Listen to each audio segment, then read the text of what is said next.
Good evening and welcome to another exciting edition of BTL Bass Talk Live, where we're going to talk about bass fishing. Listen, right off the hopper, I'll apologize for the lack of Monday through Thursday, 8:30 a.m. shows. I'm 3 weeks on the road here, had the grand open, then went to the Dick Hiley St. Jude Bass Classic in Wabasha, then turned around.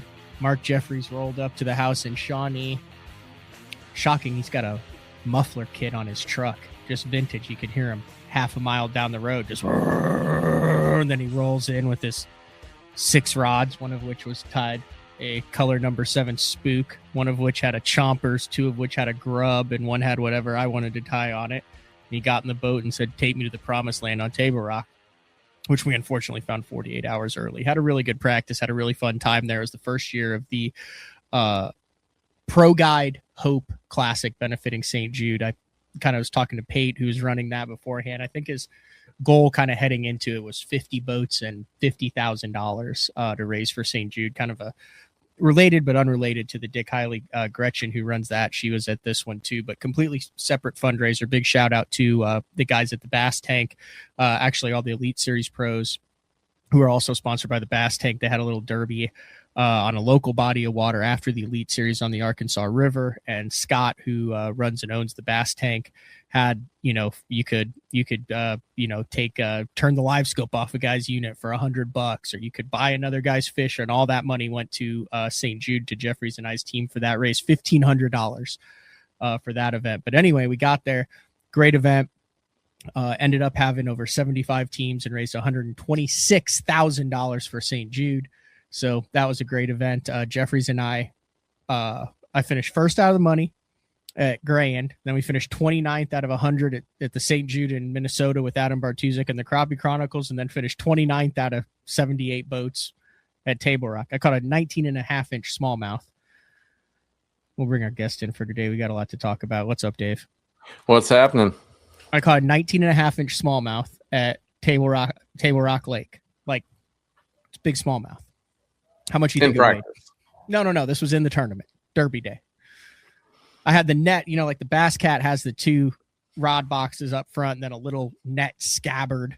And I said, "Get the net." So Jeffrey's 6'9" frame lumbered off the back deck, got up. He's already got the net out. And I said, It's here. 19.5 inches. How much do you think it weighed? 4 pounds. 211. Good night. It was super. It was the skinniest smallmouth that I think I have ever seen in my life. It was blind in one eye, had a sore on. I felt bad. Like, it didn't fight. It felt like a wet paper bag reeling it in. And then I went to the next tree and there was another one on it. I caught it and it was a 5-pound walleye. I'm still laughing from the intro, hearing about Jeffrey's souped up muffler kit. And then after we get back, he gets all his tackle in and he leaves. Court's bacon sourdough bread, which, by the way, that's a whole nother thing. Now we have a starter. Well, she flies and I fish. So we're like gone a lot. And it is my job this week while she's gone to keep the sourdough starter alive. And I want to now because she baked incredible bread. A loaf of sourdough. Maybe during one of the commercial breaks I'll get it and show it on the show, but it is like more work to produce one loaf of sourdough bread than to like pre-practice and compete in a Bassmaster Opens. Yeah, it's unbelievable. That's a whole deal, man. The whole sourdough community. We were talking about that the other day, and people put a ton of work into it. You don't realize how much work goes into it until you talk to somebody who's done it. So I opened the refrigerator this morning and she left at like 5 a.m. Everything's copacetic. I open it up and we might do a shorter show. I made a risky move on some mystery chicken thighs that I'm not sure if it paid off or not, but I'm not sure where they came from. They were just in there. I have no idea where they came from, but I cooked them and they tasted good with barbecue sauce, but that's a different story for a different place. I opened up their fridge this afternoon. The sourdough starter has grown outside of, it's like a mason jar that she had it in. It's like specific for it. It has somehow forced its way outside of the jar and is like growing in their fridge. So I called her and she's on a flight. She's like, "I can't talk. I'll give you instructions." So I had to break out the scale the sourdough scale, and I had to throw some of it away, but I couldn't put it down the sink because it would expand, I guess, in the pipes. So I had to measure out 20 grams of the sourdough starter. Then I had to add certain type of flour. Then I had to add water. Then I had to mix it. It was a debacle. But I feel like you have a massive amount of domesticated issues. Well, it's I in your life. did it. I'm not sure if I killed the sourdough starter or not, though, because I have not seen it rising since then. But apparently some people have kept their starters alive for years and years. I guess you're going to find out. I know. It's been 2.5 hours and I've seen no movement it's called feeding it. So anyway, you've been on the road a lot too. One of the last things that you did, you were at the Outdoor Brands team event that then kind of piggybacked into the Tuesday night jackpot that Ike and Ellie and Drew Benton got back in the winner's circle on that. You were there. Pretty cool event. Absolutely a outstanding event. I don't think it really could have gone any better. And, that's coming from someone who's been to a lot of events, man. I mean, a lot of things even ended up happening that we weren't aware that were going to happen. Ended up making it so much cooler. Just like a small crowd showing up at the weigh-in, just that entire weeknight jackpot feel just went down there at Table Rock Lake, man. It was super cool. And to see just being around it, man, and seeing how, how those media events work. Everybody's super busy. You've got schedules, just packed in, man, just work. You get a little lunch break, but man, the amount of effort that those guys were putting in, I mean, every minute they would be like, hey, cool, man, can I grab a sandwich? Is it cool if I go practice for 30 minutes? Is it cool if I, stay out for 45 minutes after, before we get back to the lodge for dinner and stuff like that? Those guys took it like super seriously. And right off the rip, you could tell that Mike Iaconelli, this meant a lot to him. He was just practicing like a madman. I mean, he was talking about it. He was so amped up about it. He was just very serious about it, even back at the house, afterwards, before the event even started. And it showed. If you go back, and all that stuff is archived on Bassmaster's YouTube, it's worth going back and watching it, and you can see why those teams worked. It came down to Mike Iaconelli, Drew Benton, Chris Johnston, and Brian New, and you see that it kind of play out how that co-angler dynamic, really played into this event. Brian New, of course, made a good living as a co-angler prior to becoming an Elite Series pro, and Iaconelli has always talked about making the most out of what you have, and I mean, that's what he did. I mean, you watch it. I mean, Ike was the preeminent ultimate co-angler. I mean, what was it? It was just like what, 10 or 5-6 teams for $5,000?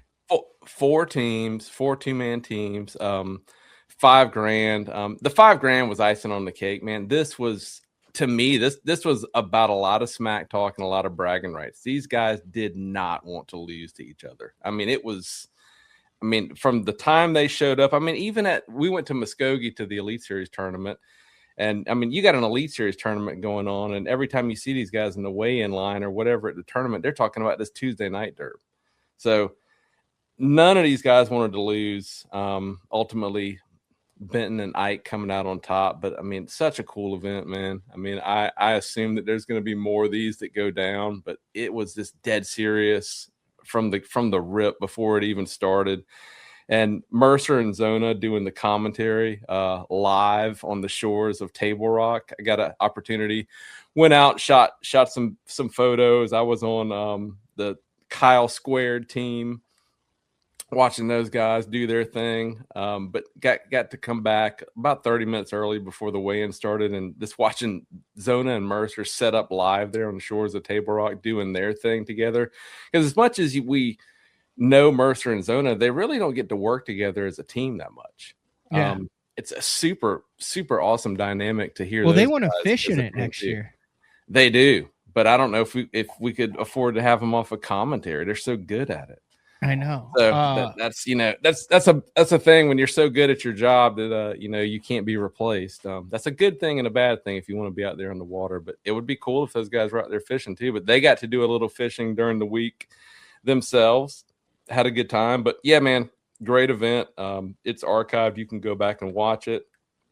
And then they literally just weighed in the basket with everything, and they handed him a jar full of money. Whole idea of this event was just that fun feeling you get when you go fish a weeknight jackpot on your local lake. Nothing fancy, weighing in on the tailgate, laundry basket, scales, cash money, people, gathered around to see what the local guys caught. And I think they pulled it off. And man, as much, I know this is cliche at this point, everybody's kind of talked about it, but as much negativity as there is in the sport of bass fishing, it is very hard to get people to agree on things. Man, the majority of comments on all of the brand's social media and the feedback, the anglers, the MCs, everybody has gotten on that event was super positive. Are there some things that could be tweaked to make it a better event? Do people have opinions on it? Yes. But overall, say a super positive event, and was cool to be a part of it. Do you think this could be Ike's last win? I mean, he's saying it's his end, or because I was thinking about that. I mean, I was like, yeah, it's a 4-boat Tuesday nighter and stuff, but he had the live cameras, he had everybody there. Absolutely, but also, there's a part of me that thinks at some point in the next 4 Elite Series events that are left, that Iaconelli, he has the biggest flair for the dramatic that there's ever been in the history of this sport. And I think he's got one more push in him to get a shot at a blue trophy before he hangs it up. I wouldn't disagree with that. And keep in mind, he top 10'd the Tennessee Tom Bigby, right before the Arkansas River. So up and down season a little bit for Ike, but he's shown, flashes where, he can get in a top 10 against this Elite Series field.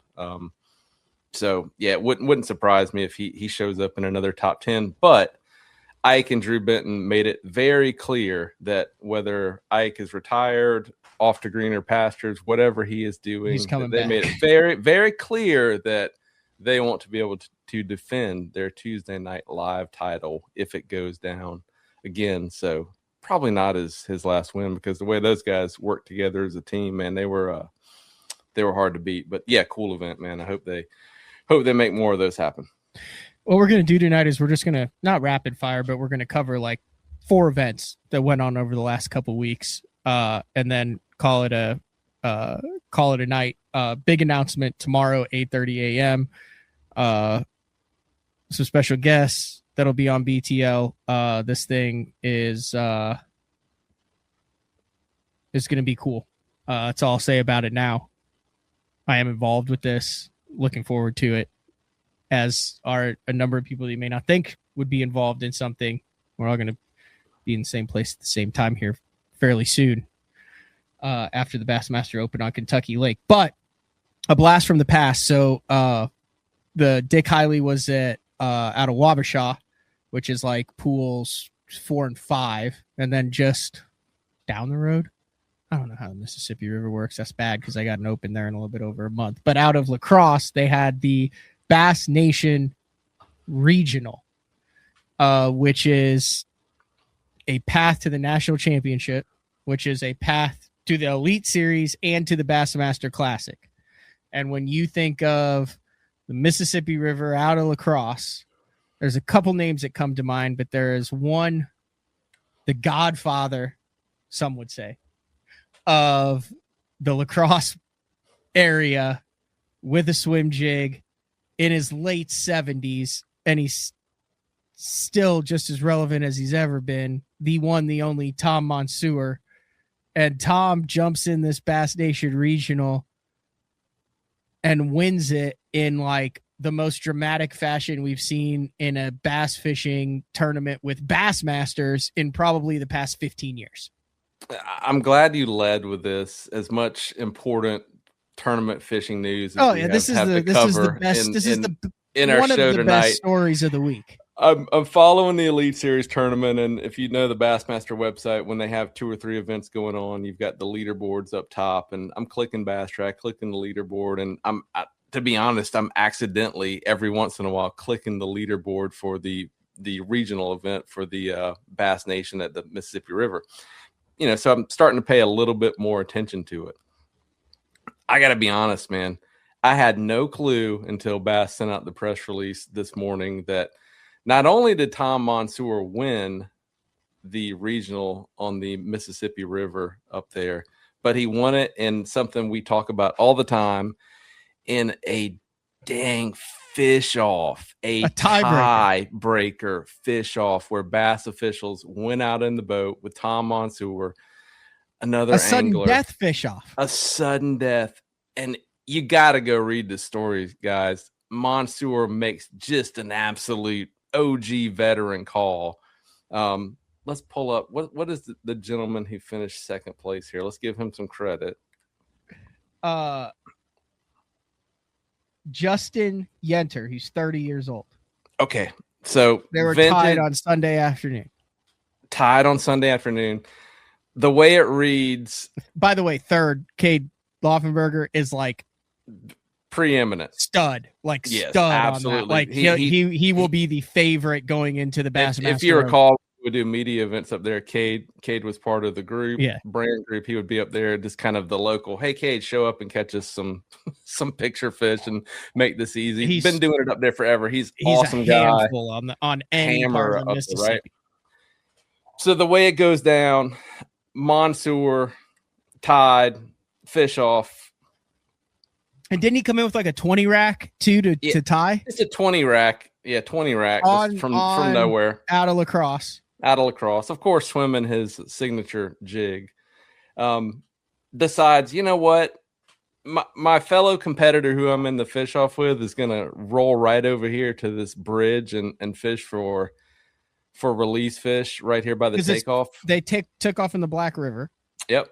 And it's first person to catch one. The marshal records on what time it is, and it's game over. So the last time that I remember a sudden death fish off ever happening, there was a broken rod involved. Is the TT? Was it the TTBC? Yep. And was Keith Combs and Mike Iaconelli? Correct. And when Keith Combs caught one, Mike Iaconelli sawed his rod in half on the gunnel, chucked it in the lake, and the only reason he didn't get a littering fine was because one of the followers jumped in the lake and retrieved said rod and reel so that it wasn't considered littering. Which was probably sold on eBay at some point. Yes. So anyway, that was a decade ago. Correct. And they always tease it. This is coming down to the wire. Could we have a tie? Could we have a tie? Could we have a tie? It's always, when it's a close tournament, Bassmaster's teasing it. Well, they finally get it in this region. Would have been awesome, if there had been live coverage, some video footage of it. But yeah, you can see what your competition is doing. Mansour makes the call. You know what? I'm going to let him have that bridge and those release fish. I'm going to make a 15-minute run because I know when I get to my spot, it's not going to take me but a few casts to catch a fish. And guess what? Makes the 15-minute run. A few guys fishing it. Ask him if it's cool. If he comes in, he needs one fish and he's out of there. Pulls up to his spot, swims the jig, catches the fish. Game over. Tom Mansour takes the win in a sudden death fish off with, an absolute ballsy move, right? Would you have the guts to make a 15-minute run if you know your competitor is right there, got 15 minutes on you on the bridge live with live scope? Ties, of course, are meant to be broken, and so it was on Sunday afternoon when 30-year-old Justin Yenter, who led the tournament from day one, was pressed into a sudden death tiebreaker by Tom Mansour, the hard-charging 77-year-old local who knows this stretch of the mighty Mississippi better than anybody, with both anglers deadlocked with a 3-day total weight of 54 pounds. Tournament bylaws directed them back to the water immediately following the day 3 weigh-in at La Crosse's Veteran Freedom boat launch. And by the same tournament rules, the first man to catch a regulation bass would win the tournament. Mansour motored some 15 minutes from the park before stopping to fish a spot where he caught bass early in the tournament. The winning catch was a 3.5 pounder, and it came on one of his brown swim jigs. Bass officials rode in the boats of both Yenter and Mansour during the fish off. It wouldn't have mattered what he caught, but this seals it off with another 3.5. Like, there you go, buddy. Yeah. Here's what he said. He said, I saw him going to the bridge right there near takeoff, Mansour said of Yenter's spot. I didn't mind making the longer run. He was either going to beat me fishing there or I was going to make it to my spot and win because I knew I'd catch a fish there. A few boats were there when I arrived. I asked the guys if I could move up near them. I just had to catch one fish and they'd be gone. They said yes, and a couple casts later, he had the fish. How about that? Pretty cool. Pretty cool. There it is. There's the picture. Tom Mansour gets the dub in the Bass Nation Regional. And headed to the Bass Lake Nation Hartwell National Champion on Lake Hartwell, which he has done well in the past, swimming a jig in FLW tour events. I would imagine the conditions in the fall that time of the year would have to be fairly ideal for that to beat the Scopers. Yeah, but I mean, just a cool story all the way around.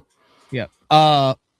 One more tournament that we'll cover, and then we'll take a break and we'll come back and we'll dive into Paul Mark's not surprising victory.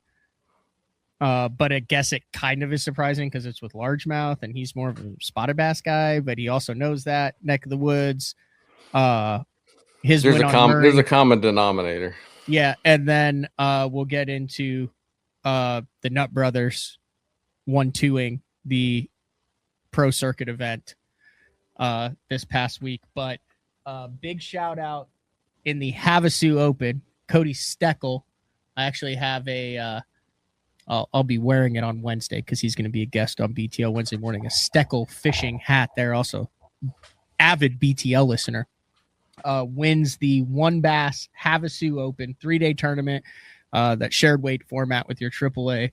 Only took 50 pounds. He went 1852, 1490, 1682, and gets a slim margin of victory right there to get his first One Bass win on Lake Havasu. But I've talked to a couple guys about Lake Havasu, and they're just not seeing those low 20s bags that were pretty prevalent for a number of years out there.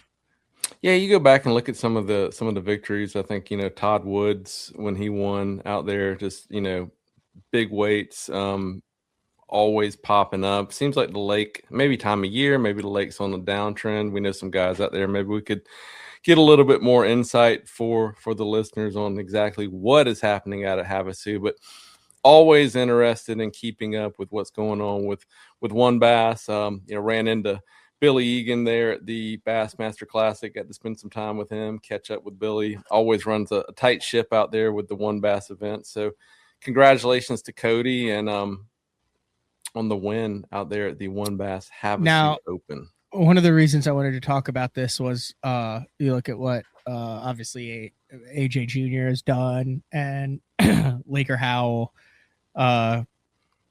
Chris Lanes. So I mean, yeah, Bo Browning on the Elite Series, but keep an eye on the little machine. That would be one other than Austin Rojas, Dean Rojas's youngest, who is ate up with fishing. I think he works or runs the tackle shop there in that Havasu area when he's not on the water, terrorizing the smallmouth and largemouth. But he top 10 as a boater. He top 10 the Havasu Open. He finished 9th, 16:21, 14:39, and 14:34. So a top 10 for Austin Rojas, who beat the likes of, Sean Bailey, Todd Klein, Roy Hawk, Joe Arube, Ty Al, Justin Patty. It was a who's who of the West Coast that fishes these One Basses. So big shout out to the little machine for weaving and bobbing his way to a top 10 there. Yeah, if you pay attention to team tournament results out there, individual tournament results, Austin is doing really well out on Lake Havasu. I'm not sure that Austin is looking to, pursue a national tournament career.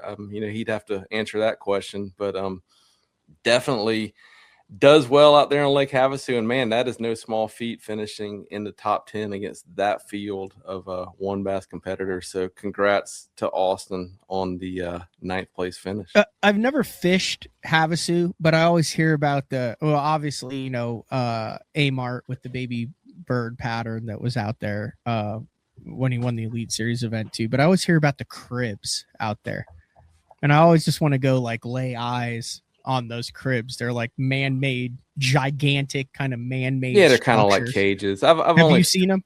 Yeah, I've only fished it one time with Dean. It was early in the year, pre live scope.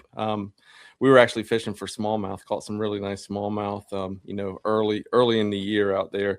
Cribs are definitely a player out there. I'm sure with scope, you know, it's easier to find them, easier to target them, easier to see if there are fish on them. But yeah, definitely just something in a man-made structure. Very, very little.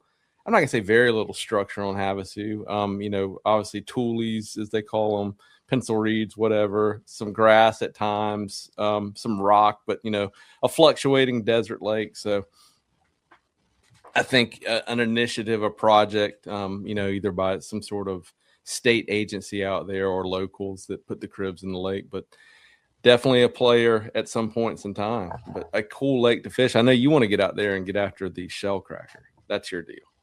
Yeah, definitely. All right, we're going to take a break. When we come back, we'll talk about the big leagues, the Elite Series win, Paul Marks. It's back-to-back weeks. They're on Santee Cooper this week, and then there are already 6 tournaments through the season, so we're kind of getting a feel for who's where in the Angler of the Year standings and requalifying standings. Remember, I mean, the Elite Series is cutthroat now. You're seeing guys that are going to 9 guys that are going to drop off of the Elite Series with the new crop that'll come in through the EQs, and then we'll head over to the MLF side where the Nutt brothers 1-2.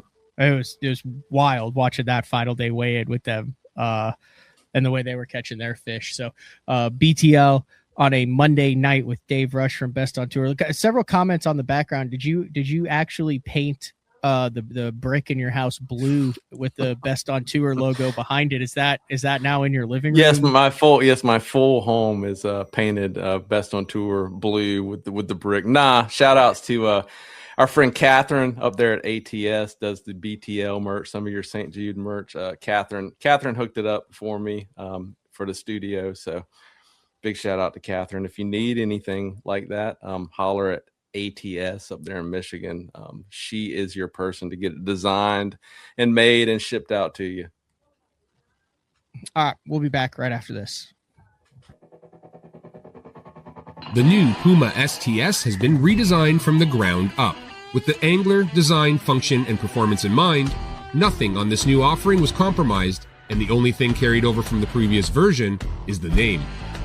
Based on the Soft Touch series hull that started with the flagship Jaguar, this new model is nimble and performs incredibly well at all speeds with either a 250 or 300 horsepower engine. Featuring a new 96-inch wide-body footprint, this hull measures out at 20 foot 7 inches in length.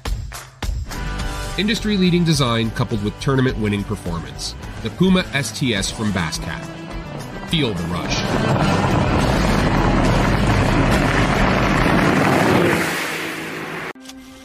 Before there were hashtags, there were handshakes and shared stories. They gave us confidence to make our first cast and chase our dreams. They taught us to fish, and in the process, taught us about life. They taught us that success isn't just about reaching the top. It's about lifting others up. The future isn't just about selling tackle. It's about 3 simple words. Let's go fishing. Here's to the original influencers. As a professional angler, there's only one thing that connects you to your paycheck. Probably the most crucial part to tournament bass fishing. I use Sunline because they have a line for every application. Shooter, FX2, All Might, super light line, big stuff, big sticks. Sunline has you covered. Sharp as can be. Super strong, super durable. Really good penetration. Thinner and stronger. Catch fish after fish.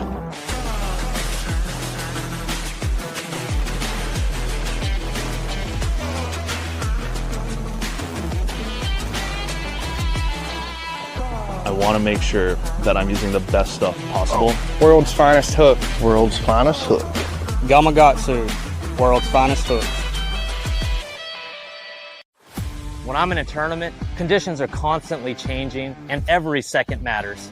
With the Deep Dive app, I can instantly pull up all the current lake conditions all in one spot. So no more looking at weird government websites. In just one quick glance, I have water clarity, water level, wave forecast. It's all right there in the Deep Dive app. Download the Deep Dive app and get all the tools you need to put together an awesome tournament. All right, welcome back, BTL, on a Monday night. Joined with Dave Rush from Best on Tour. You can get all of your what's going on inside the industry on a weekly basis at bestontour.net. You can sign up for free for that email that comes directly to your inbox. All sorts of cool stats and things for BTL listeners who like to get the scoop behind the scenes on what's going on professional fishing. There's been, I would say, Dave, over the last particularly 3 years, some big surprises on traditional fisheries where you go in and you say, this guy, and this guy are supposed to catch him here. And for so many years, it seemed like they caught him. The top anglers caught him in their wheelhouse. I mean, we saw it go down on the Arkansas River with Jason Christie getting the win. But there's been a lot of wild cards over the last 3 or 4 years on traditional fisheries where you see the hometown guys tend to struggle. That was not the case in the Elite Series that took place this past weekend on Lake Murray in the Carolinas, where you saw a mix of old school herring fishermen and new school guys who guide and live around that area pretty much dominate the entire top 10 of this field. Yeah. Three of the top 10, you would say were pretty much herring master type fishermen. They're at the Elite Series. Paul Marks on Lake Murray, Brandon Cobb, Emil Wagner, all right there. And Caleb Hudson. So that's four. Yep. Yeah. No surprises there.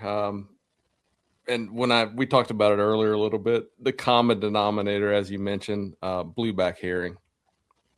You've heard about it for years where guys go to these lakes that have blueback herring. You've kind of experienced it going to Hartwell, going to Clarksville, getting the opportunity to check it out. Fish just behave and react differently on blueback herring fisheries. I would say very much so around the blueback herring spawn, which is the time of year that is going on right now. Maybe the tail end of it, some would say. But Paul Marks, man, this showing that he is super dialed in when it comes to blueback herring related fishing.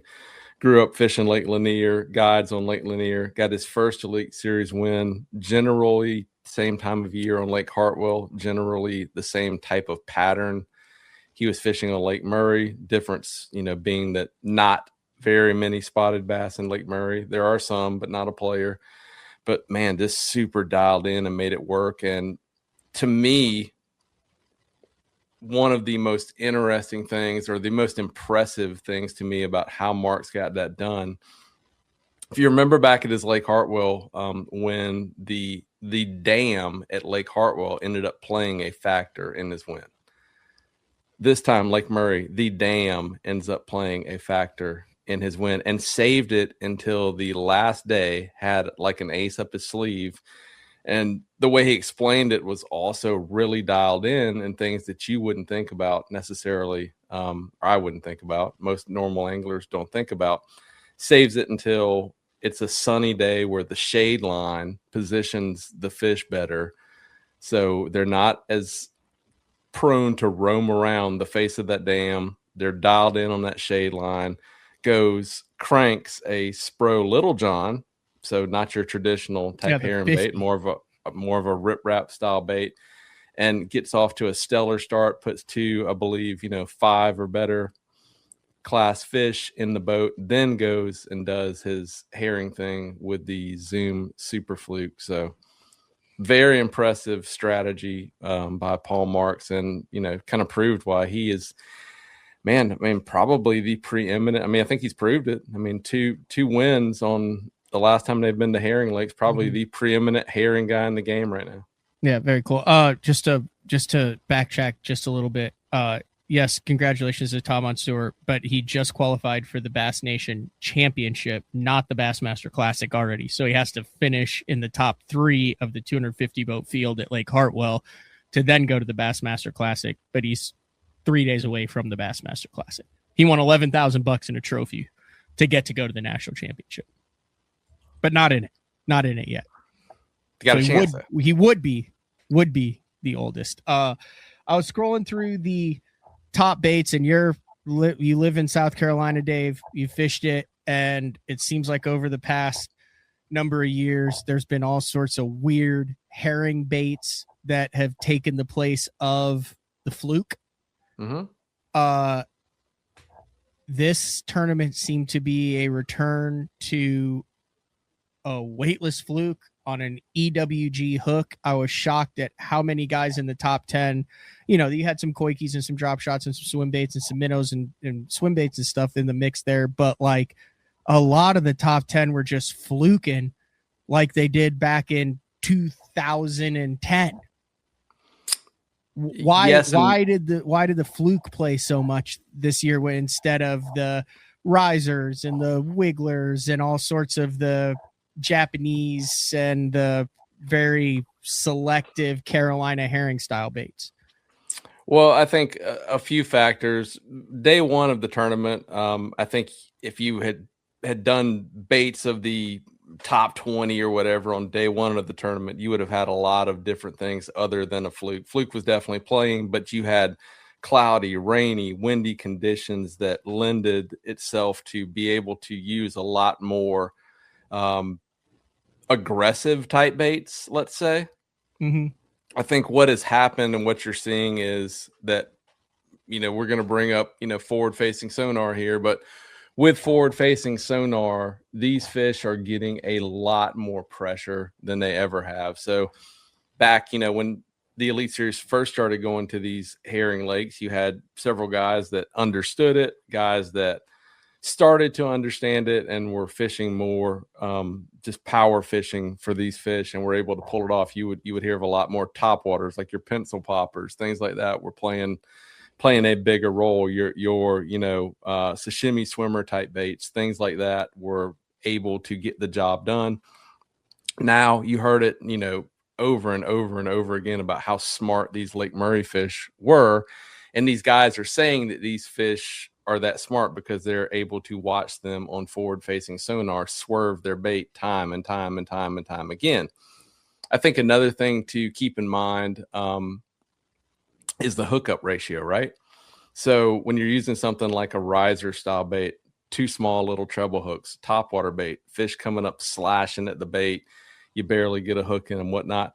Hookup ratio is typically if you hook the fish. Now you do have a lot of fish that, they hit at the bait, strike at your fluke style bait and miss it. But if you hook them up on a gamakatsu, a round bend worm offset type hook, which Marks was using, hook them up on a spinner rod, there's really nothing for them to get in. Your hook to land ratio is pretty good. I think that had a lot to do with it.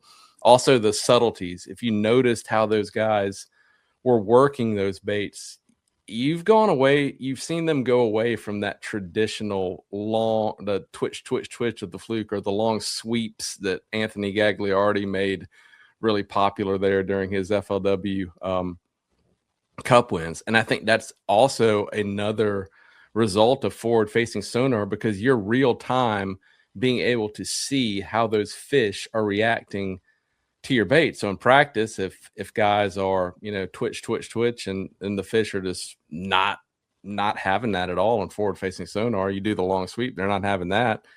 These guys were doing more of a really, really slow reel deal. I got a chance to watch it a little bit on Sunday. I didn't have as much time to watch this event as I would have liked to have, but I thought Robert G made a very interesting comment that stood out to me.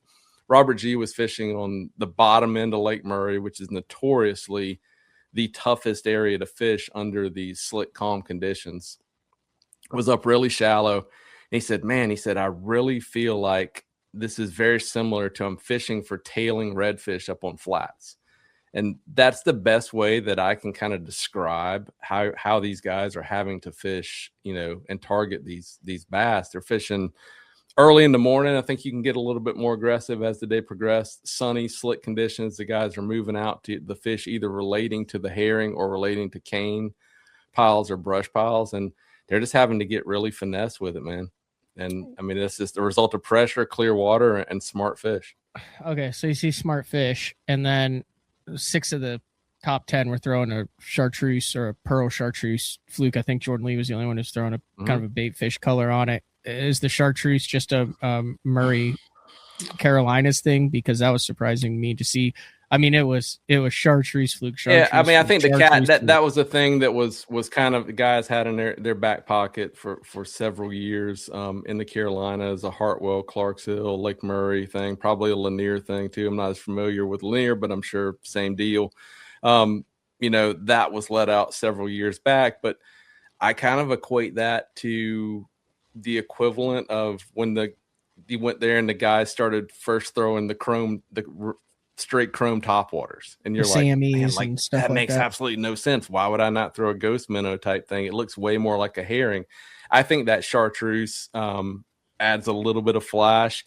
You saw Zoom releasing a new color that Marks caught them on, called chartreuse herring, right? So a little bit different than the chartreuse pearl, the lemon shad, things like that the guys had been throwing. Marks may have been the only guy in the field that had it. Almost looked like a disco green with a little bit of chartreuse in it, but that little bit of flash, that clear water. And if you look at a herring, man, like in the water, sometimes you see them swimming, V'ing on the top of the water. Sometimes when the sun hits them right, they've got that brown olive back. It does look a little chartreuse.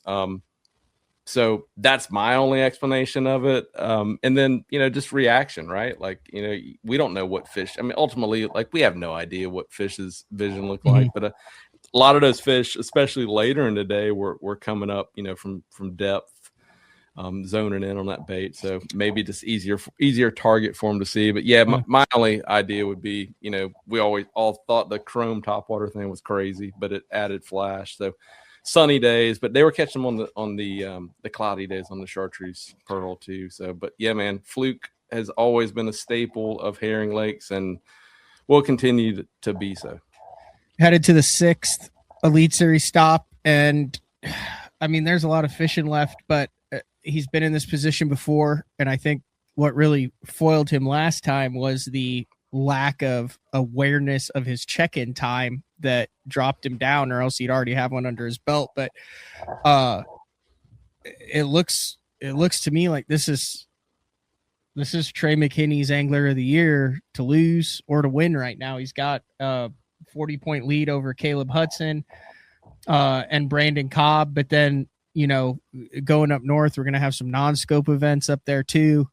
But Corey Johnson's back at 385. You have Atkins, Eber, Cole Sands, Loberg, Lee, and Garrett. But I mean, he's got a substantial lead headed into Santee Cooper this week. And I think, man, he catches him here, he does himself a world of good to get his first Angler of the Year. First of what I would assume to be many Angler of the Years for Trey McKinney.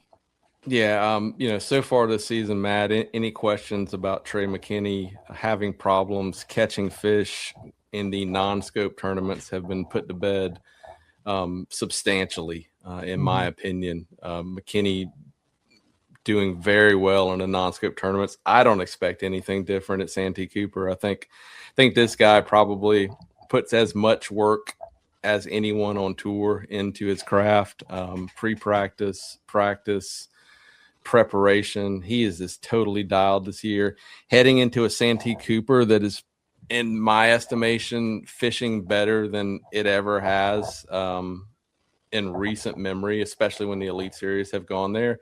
Even though this is going to be a non-scope tournament, I expect some big bags of fish. Would have been probably better had they been, a month earlier, but still a ton of big fish going to be caught. What's different this time than last is the amount of submergent and emergent vegetation that's in Santee Cooper. Grass going to play a huge role in this one. Guys that can catch them in the grass are going to do really well. Both lakes, Marion and Moultrie, fishing really well20 So, man, if McKinney top, he top 20s here. It's top 30s here. It's going to, not mathematically impossible. Anything can happen, but man, he, like you said, will do himself an absolute world of good because based on his track record, he's going to catch him up north with the scope. And Champlain is one of those lakes. Typically it's hard to have a lot of separation at Champlain, and it's a no scope event. And it's a no scope event. He has been there a few times now, probably going to be pretty confident. So, but yeah, man, looking forward to the Santee Cooper event. I think that's going to be an interesting one without the live scope. What I'm looking at is the cut line. So with the Classic on Hartwell, there are guys on 15 spots either in or out right now who are going to drastically change the storylines of the 2027 Lake Hartwell Bassmaster Classic, because you have Jason Christie, who's in 32nd, who, even though he just won, struggled in this past one. He's won on Hartwell before. You have Taku Edu, Chris Johnson in 38 there. But then the guys who are below the cut line are like some of the guys who would be the favorites going into Lake Hartwell. So you have like a Tucker Smith in 41st, a Robert G in 45th, Emil Wagner, Tristan McCormick, who's won a Bassmaster Open on Lake Hartwell in 50th. So you have a bunch of guys who are right along that cut line. And in all reality, they have 6 to 8 days of Elite Series competition left, of 9-10 days if they make the top 3 cuts to kind of get into a tournament where I think any of those guys gets in, they would want to feel like they're probably some of the favorites to win that event next spring. Yeah, I don't think you can argue that. If you've polled the current Bassmaster Classic people who are in the cut, I think they would love for Emil Wagner not to be there. In particular, that guy's got a little bit of history on that type of stuff. But yeah, man, a lot of fishing left to do. Santee could be a big curveball. Well, here's a guy I'm watching on Santee is Hackney. He had a really good tournament. He was, mired below 80th. He came in with over 23, made the cut. Doing well on the NPFL. He's up to 70th in the Angler of the Year right now.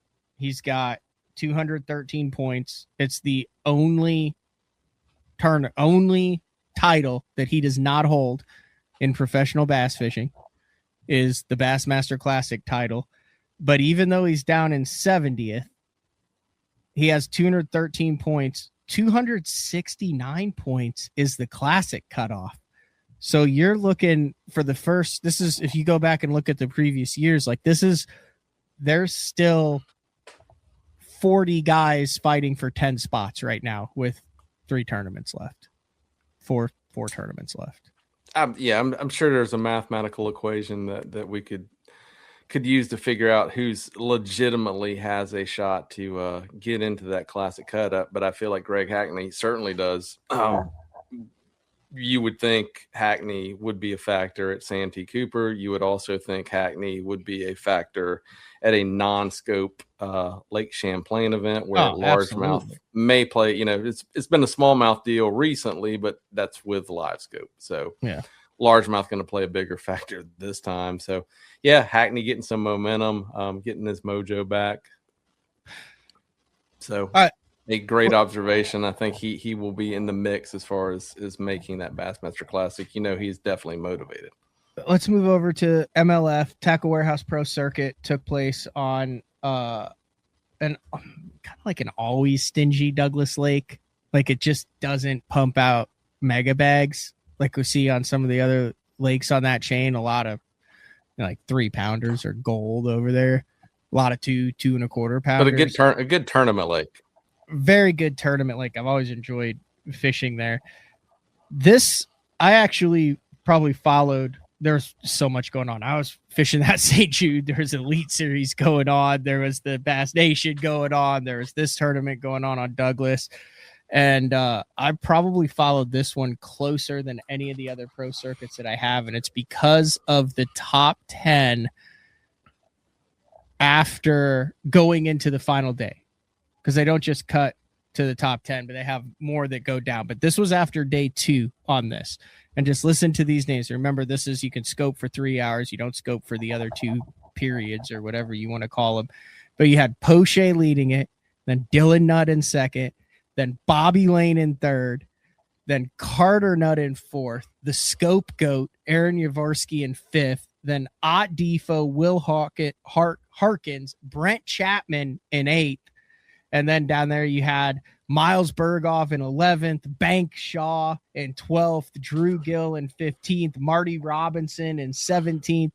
Like, you had an equal number of old school grinders and electronics wizards that were battling it out in this tournament. And I actually talked to Miles after, and he said, yeah, pretty much all the old school guys were fishing within sight of each other. So maybe there might have been a little cannibalizing that went on there. But when it was all said and done, reigning Bassmaster Classic champ Dylan Nutt gets bested by his brother Carter Nutt, who won the college tournament the same week that Dylan won the Classic by 6 ounces. They're standing there side by side on stage, and Carter Nutt gets the $100,000 check, the dub, and wins. And it's a Carter Nutt, Dylan Nutt 1-2 finish. Brothers finishing 1-2, dominating the pro circuit on Douglas Lake. Yeah, and I'm sure, if you haven't already, you can go look it up. But the clip where they're literally fishing side by side, Carter lets Dylan come in on the spot. Dylan catches one that, bumps him up, potentially beating Carter out. He has no clue at the time exactly, whether that, that was the right move, wrong move, should I have let my brother in? And keep in mind, these guys are only able to fish a third of their tournament this week with forward-facing sonar. Yeah, I saw him cracking spoons, not on forward, like facing, doing all standing on kinds the of back, stuff. like real technical stuff that these anglers are not given credit for their knowledge to be able to do that. And that was my point. It's like, you think, oh, the Nutt brothers won again. It's forward-facing sonar. No, a third of their tournament was forward-facing sonar. Now, did they make the most out of that time period? Absolutely. But they had to fill in the gaps, and they did a great job of it. And to your point, man, what an interesting top 10. And to me, that's what's so cool about tournament fishing and that format where you only can use it a third of the event, is because it allows guys with different strengths to play a role. You knew what Keith Poche was doing. You knew what Ott Defo was doing. It's just, is that going to beat out a guy like Dylan Nutt or Carter Nutt or Aaron Yavorsky, who are so efficient and so talented as using the forward-facing sonar? But it comes down to Dylan and Carter, and Dylan gets the win. And man, big boost for his young career, right? Financially, put a lot of money in the bank. Yeah, with contingency this year that he's made. Yeah, put some money in the bank. And man, he's on. Obviously, Dylan wins the Bassmaster Classic, but Carter wins the College Classic. Now wins this. You look at the AOI rankings for the Tackle Warehouse Pro Circuit. Bank Shaw, Nutt Brothers. So that's what I wanted to look at. Row Do over you there know too, how right? MLF is doing that? As far they're not going to. I don't think in the past they haven't. So like Bank Shaw already on the BPTs, number 2 on the Tackle Warehouse Pro Circuit. Like, does that go down to another BPT guy who would have gotten cut this year? The 5 that are coming up. Right now Carter Nutt's leading it. He's probably headed to the BPT next year. Then you have Bank Shaw, who's already qualified, Ryan Lockney, and then Dylan Nutt in 4th, who who knows? It looks like he might have an option of, am I going to go to the Bassmaster Elite Series, or am I going to go to the BPT? I think I don't want to speak for him. I think he might have said what he thinks he's going to do. But then in fifth is Drew Gill, who obviously is already on there. So if they're not going down the top 5 and they're just saying these are the top 5 and whoever is qualified, and if it doesn't, so let's say it locks the way it is right now, then the only 2 rookies that would actually be on out of the top 5 are Carter and Ryan, because Dylan goes to the Elite Series and Drew Gill's already on there and Banks is already on there. Yeah, I don't know for sure, Matt. In the past, I do recall that they have deferred some of the spots to existing, but they've also BPT not. pros. Yeah, that's what I said. That's what I think they've historically done over there. I believe that as well. I'm sure, our friend Joe Opager at Major League Fishing would be happy to give us a definitive answer on that if you reached out to him or I reached out to him. But yeah, I mean, a lot of decisions to be made there by some of those guys who look like they're well on their way to having options to fish both tours. And man, what stands out to me, on what you just said is how talented are these guys that they have those options. I mean, just amazing crop of young anglers coming up that are, relevant in whatever tournament circuit they're fishing, and are going to have to make decisions on which level to fish next. Right. Mm-hmm. It'll be interesting to see. Yeah. Carter having a great year. I think especially with what Banks has done over there, like we're a little bit jaded as to like what a good year looks like, but taken to the age and all that, like 2 top 10s, 2 top 25s, 4 tournaments in. Yeah. I mean, just looking here, not even sure if they've updated it, from last weekend, but Banks Shaw, 54 total MLF events, $660,050 already in career earnings. Mm-hmm. Just, an absolute epic year last year, but I mean, hell, pretty damn good this year when he decides to fish, when he fishes over on the pro circuit as well, man. I mean, just that guy's the real deal. Great point. As more guys win and you get the Angler of the Years in top end, I think it adds more intrigue to what's happening at the end of the year there in Tennessee and Nashville with the WBE, with the top 25 from each. A lot of guys. That could be good, and there could be a number of guys in there who, I mean, a lot of these guys who are catching them here, they got a little attitude. They've got something out there to prove. I think that's good for the sport. Guys who are fishing with something to prove, with attitude to say, hey, I belong here. This is what I'm doing. This is who I can beat. Yeah, a lot of guys punching their tickets to the WBE on Old Hickory Lake later this fall. And as far as I know, no announcements yet exactly on how that is going to be formatted with the forward-facing sonar, non-forward-facing sonar split, or however they decide to do it over there. So I think that will be a very intriguing announcement when all of the rules and particulars come out for that. And there hasn't been anything on the Classic for 27 either, as far as how that is going to, this will be the first Classic. 26 was full scope because 25, where everyone qualified, was full scope. But this is the first year that's 50-50. So you got 3 days, which is an odd number of days. And you've got a 50-50, and Bass has been, I would say, surprisingly quiet 3/4 of the way through the season as to how they're going to tackle Lake Hartwell in March.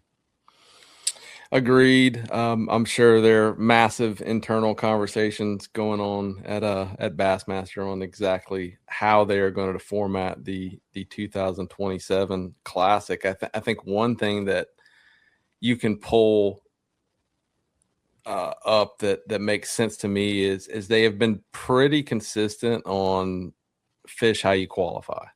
So they anglers qualified with forward-facing sonar. So the 2026 Bassmaster Classic was all 3 days forward-facing what sonar. do you do on day 3? It's really easy to say, okay, you have 1 day with scope, 1 day without scope, but what do you do on that final day without looking like you're basically copying MLF, going, okay, well, we'll do it half the day or a section of the day and you can choose or not? Like, how do you have 2 one-way, 1 without? Do you let the anglers vote? Is that a decision that's made behind closed doors? Does Anderson and the Lake Hartwell and the Chamber of Commerce have any say in that as far as showcasing their fishery? There's a lot. I mean, do you bring a coin into that equation? Yeah, when do obviously, our opinions don't matter. Well, I'm not giving an opinion. I'm just saying that there's a. I mean, yeah, I have no idea how they're going to get to the bottom of what they're going to do.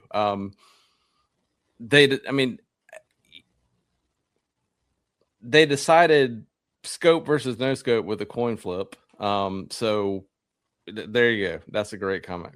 Coin flip at the boat ramp, right? So if I had my way, right, I think you go coin flip for which days with, which day, or maybe not even coin flip which days with or without. 1 day is with, 1 day is without on the first 2 days. Maybe to make it intriguing, you don't even tell the anglers until. Or do you let them decide on which day they want? And then during the coverage, if you want to watch the guy's scope, you can. If you don't, I think it has to be consistent. It either has to be scope for the whole field or not. But what do you do on day 3? Then I think that's the coin flip. Right. So it's decided on a coin flip. So is it decided on a coin flip after day 2, or is it decided on a coin flip before the tournament? I think, to be fair, it would be after day 2. So you have 1 day with, 1 day without. But they don't know until the morning of. So that makes your practice like. So that means you would have to coin flip the night before. Yep. Like at the banquet. Yeah, you would coin flip and say, okay, day 1 scope, day 2's no scope, and then following day 2 at the conclusion of the weigh-in, we're going to stay on the stage. We're going to bring the golden coin out. We're going to bring Davey Height and Mark Zona out on stage. We're going to flip the coin, and it'll determine whether it's scope or no scope. It's no scope for day 2. Get back to the boatyard, rig your tackle for no, that would be for day 3. Whatever the case is, day 1. You would have to flip for the first 2 days at the banquet. So they would know day 1 or day 2, because you can't like lock it, take it off. Okay, that fair takes enough. time, right? So you have 1 day with and 1 day without. So whichever they do it in the mornings at BFLs, which is way more boats. Yeah, they could. Right. Bass has staff. They could make this happen. Whatever. Is there any other way other than a flip to determine it on day 3? I'm sure there is. I'm just saying, as far as just 50-50 chance, the coin flip's the best way, right? If you go angler vote, I mean, how do you do it? And yeah, I mean, I don't disagree with any of these comments you're posting either. We'd lose CCRR if the flip does not go his way. Right, and I don't disagree with the comments from the viewers here. It's like, it turns into a circus. But here's the thing: it's like, I'm not here to debate forward-facing sonar. No, I'm here to debate I'm just saying, like, everything. I mean, is the I watched part of the NBA draft last night. That's a circus too, because it's a bunch of power balls like floating around and who gets the number 1 pick, right? Mm-hmm. Same thing. I mean, it's just, there is some gamesmanship and circus-like atmosphere to draw a crowd. Quite frankly, there's some excitement. gamesmanship and circus-like atmosphere to all of bass fishing. You have grown men wearing multicolored rainbow jerseys in gel coat boats, holding fish up to other men in front of large arenas. A coin flip compared to that isn't that outlandish, folks. And actually, I thought the coin flip would be gimmicky, and it was, I thought, very intriguing. Like, I look forward to next year's coin flip. I look forward to making the EQs and then tuning in with bated breath as to whether Gunnersville at the end of the year in November will be scope or no scope based on the coin flip. And the guys who have the most success in this sport don't worry about that stuff and the politics of it. And they just say, as long as everybody's fishing the same, sign me up. I couldn't agree with you more. Was very speculative of how the coin flip deal was going to go. Went very well, I thought, in the Little Rock studios there for Bassmaster. And it is, I think the season has really turned out well with the one scope tournament followed up by I haven't heard any controversy over it. No, it is what it is. But yeah, they've got some decisions to make, obviously, because like I said, the only thing that I have really been able to observe is that they have been pretty consistent on fish how you qualify. So they've qualified with a mixed split schedule. So I would think there's going to be some variation. Maybe they'll just turn the classic into 2 really long days, two 12-hour days. One with could be. I mean, to your point, do you want to, is there some issue where they think, well, if we did periods or whatever, we're copying the Major League Fishing format? The Classic would be one tournament where you could have enough, boat officials, marshals, whatever you want to say, observers, ambassadors, to where, it's a feasible thing where, you could use the lock boxes for half the day, whatever the case is. But that's where I'd love to be a fly on the wall.